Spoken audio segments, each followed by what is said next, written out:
This is my review of the Bucktools Professional Sander, and I'd like to go ahead and talk about a couple of the negatives right out of the box. First up being the dust shield. We'll talk about that more a little bit later. And the main issue was getting this leveled. Out of the box, it would rock back and forth. It wasn't level at all. So I took it upon myself to take these little rubber feet off, and I even broke a screw backing that off. They're pretty cheap. And I had to sit it flush. But I couldn't sit it flush because the screws would protrude just a little bit past the bottom. So I gave up and I took the metal plate off and all the screws, and I'm going to cut some slots into the actual workbench for airflow for the motor. Now moving on, the fence that comes with this is absolutely awful. It rocks back and forth. You're not going to get a consistent edge if you use this. See if you can see that there. Wiggles side to side, back and forth. It's just awful.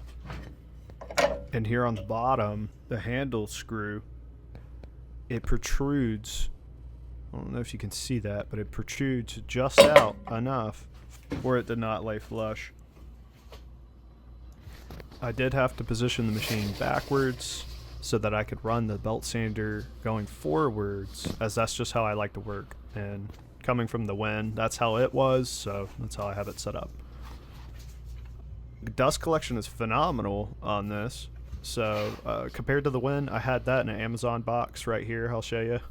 And the dust slinging was just awful. It didn't have a good system at all. So this is a really nice change of pace. Now, moving on to changing belts. If you're somebody who likes to change belts frequently, you'll find some difficulty with this. It's a real pain to get them off, as you can see here, and on.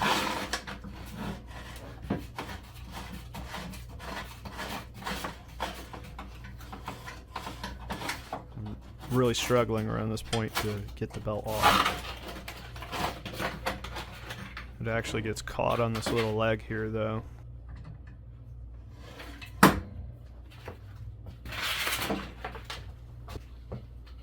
Alright, putting a new one on.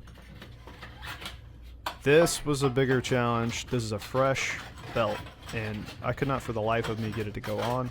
And I think I was hanging up on the dust guard down below. And then the legs started getting in the way, so I took that off completely. It's not a quick change system, so if you're swapping belts consistently on whatever you're using currently, you just be aware. The issue I'm having here is the tension lever isn't giving it enough slack to be able to fit a brand new belt on. It's still really, really tight. And this might be able to be remedied by adjusting the bolts below. And I finally got it on.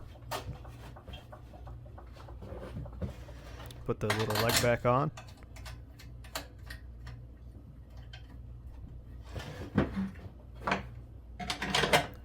Once this is bolted to the table, it won't have quite as much wiggle room, so it should be a little bit easier to get stuff on and off.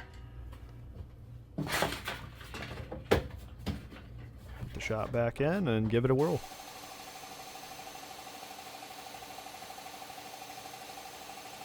And the tracking knob, it works great, so no issues there.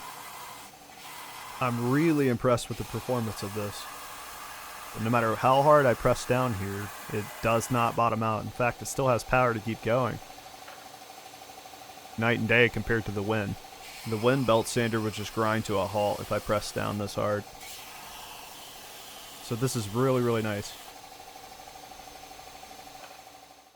Okay, so my final thoughts and something I forgot to show you. This disc sander is actually nicely squared. Unlike the WEN belt sander, I couldn't get it squared no matter what I did. So all in all, I highly recommend this thing, even though I had some out-of-box difficulties with it. Nothing you can't fix on your own. So, highly recommend it. Sokka out.